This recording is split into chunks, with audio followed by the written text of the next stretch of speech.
Ja, hallo, das ist die aktuelle Planung meines Fahrradwohnwagens. Und ich dachte, am besten kommt das rüber, wenn ich das mal in 3D zeige.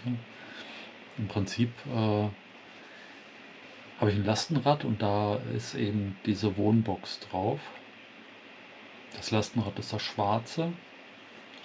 Hier ist das Hinterrad, da ist das Vorderrad, hier ist eigentlich die Ladefläche, hier ist der Lenker. Und das bräunliche ist die Wohnbox, die besteht aus Holz. Und so sieht das Ganze aus, wenn man einmal drumherum guckt. Hier ist die Halterung für das Klappfenster. Das ist die Tür. Das Klappfenster wird während der Fahrt hinten befestigt und sorgt dann gleichzeitig dafür, dass kein Regen reinkommt in die Öffnung. Denn das ist hinten offen, weil wenn es hochgeklappt ist, schließt sich das dann. Und das werde ich jetzt auch mal vorführen, wie man das hochklappen kann. Also nehmen wir mal an, ich komme irgendwo an, dann würde ich als erstes das Klappfenster abnehmen. Das zeige ich jetzt mal, indem ich es einfach ausblende und ein anderes Klappfenster hier einblende, das dann eben daneben liegt. So, jetzt habe ich es also daneben gelegt, hinten abgenommen, daneben gelegt und als nächstes wird dann die äußere Box hochgeklappt. Das ist diese, das zeige ich jetzt auch mal.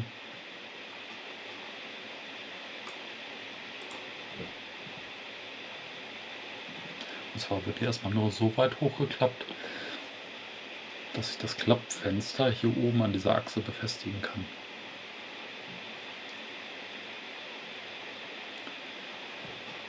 Dazu blende ich jetzt das Fenster, was hier daneben liegt, erstmal aus.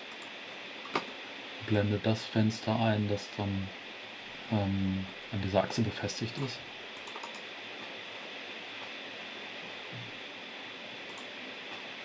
So würde das Ganze aussehen. Also dann würde man erstmal diese drehbare Box ein Stück hochklappen, das Fenster befestigen und dann wird die drehbare Box komplett hochgeklappt, sodass man dann eben den benutzbaren Fahrradwohnwagen hat und die volle Höhe nutzen kann. Das zeige ich jetzt auch mal. So,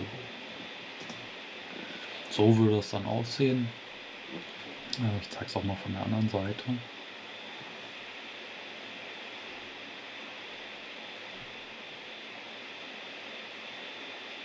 Vorderseite. Hier sieht man ein Fenster, da kann man durchgucken. Man kann auch das Klappfenster, der Name schon sagt, hochklappen. Das zeige ich auch gleich mal. Und hier wäre dann eben die Tür. Da kommt man dann in den Fahrradwohnwagen rein. Das Fenster kann man so hochklappen.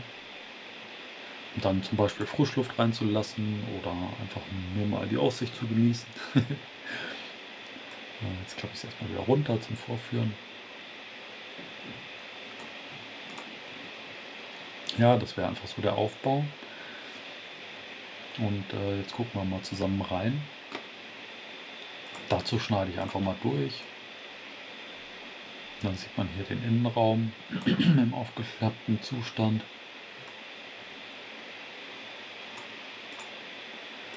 Da wird jetzt genau durch die Mitte durchgeschnitten.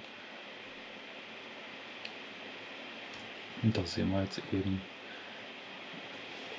dass praktisch hier die Liegefläche ist. Also die geht natürlich über das Vorderrad rüber, weil die normale Ladungslänge, die ist ungefähr hier unten, oder Pritschenlänge ist ungefähr 1,30 m und da man ja ungefähr 2 Meter Liegefläche braucht, ist die eben nach oben gewandert, sodass man eben mit den Füßen hier über dem Vorderrad liegt und der Kopf würde dann hier liegen. Ja, dann gibt es noch diverse Staufächer hier unten und auch im vorderen Bereich. Die Tür sieht man auch von innen, das ist dieses hier mit diesem Gitter. Das Gitter soll hinterher der Fliegenschutz werden und das dahinter liegende Brett ist dann eben die eigentliche Tür. Dann sieht man auch wieder das Klappfenster. Das kann ich auch mal aufklappen. Das würde dann so aussehen.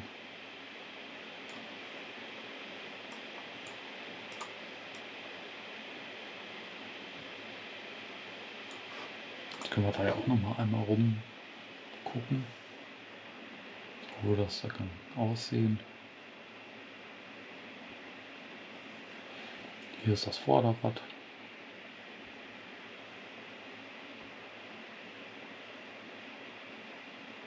Dann hat man hier wieder die Tür.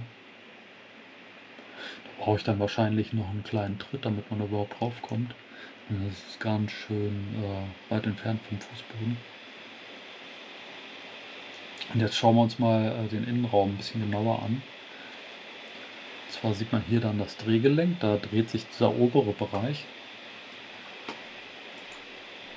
Die drehbare Box ist das hier, was jetzt rot dargestellt ist, oder jetzt blau. Und die feststehende Box ist das hier. Die feststehende Box ist am Fahrrad befestigt und die drehbare Box, die ist im Prinzip nur an diesem Drehgelenk befestigt und kann dann eben runtergeklappt werden zum Fahren oder hochgeklappt werden zum Campen. Dann gibt es noch eine Lüftung mit Wärmerückgewinnung, die ist hier im vorderen Bereich untergebracht. Das ist diese hier. Der Hauptteil befindet sich unten mit Wärmerückgewinnung, Ventilatoren und Heizregister, und dann gibt es eben noch die Abluftkanäle. In diesem Fall würde hier oben die Abluft eingezogen werden, wird durch den Ventilator durch den Wärmetauscher gedrückt und dann hier unten wieder ausgeleitet nach draußen. Und im Gegenzug wird dann frische Luft eingesaugt, mit dem Ventilator ebenfalls durch den Wärmetauscher gedrückt. Hier nochmal nacherhitzt bei Bedarf und dann eben in den Innenraum geleitet. Das können wir uns jetzt nochmal genauer anschauen. Wenn wir da jetzt mal reinzoomen. Da sieht man hier, das Schwarze sind die Ventilatoren. Einmal der Zuluftventilator und der Abluftventilator. Das sind mittlerweile pulsweiten gesteuerte Zentrifugallüfter. Die haben einen sehr guten Volumenstrom, können auch einen großen Druck aufbauen und lassen sich aber gleichzeitig so weit runterregeln, dass man nachts auch noch schlafen kann. Hier ist das Heizregister, 12 Volt, 120 Watt. Da muss ich noch testen, wie viel das bringt. Ja, und dann kommt hier unten eben die Luft rein, die kalte, wird im Wärmetauscher erhitzt durch die abströmende warme Innenluft. Die gibt dann die Wärme an die kalte Außenluft ab und die erhitzte Außenluft geht dann hier rein.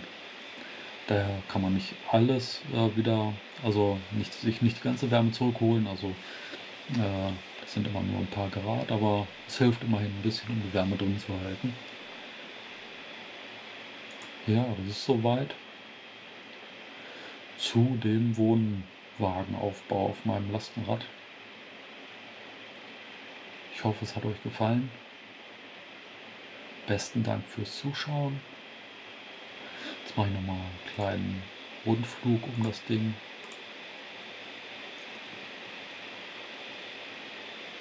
Damit man noch mal so einen Gesamteindruck hat im aufgeklappten Zustand.